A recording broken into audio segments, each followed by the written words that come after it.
Alors, je voulais profiter d'être à Fécamp et plein vent pour vous raconter la plus grande esbrouffe commerciale du 19e siècle.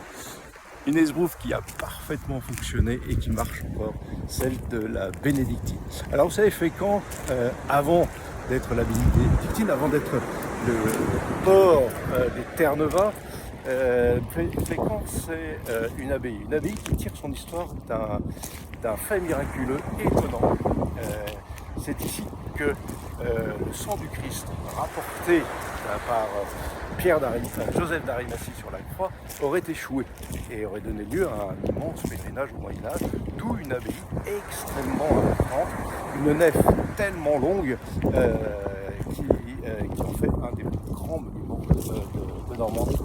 Il fallait accueillir tous les pèlerins. Et alors, il se trouve qu'au XIXe siècle, un certain Alexandre, de son nom de famille Le Grand, n'a pas trouvé mieux que d'inventer la découverte d'une recette de liqueur à base d'herbes, un peu sur le modèle de la chartreuse, et d'inventer que cette recette, retrouvée dans les archives, était bien celle de jadis les moines. Et un peu de belle histoire autour de ça, et il en a fait un succès commercial qui dure encore aujourd'hui, malgré indépendamment de la qualité de ce breuvage. Tout ça part d'une belle esbrouffe marketing déjà au 19e siècle.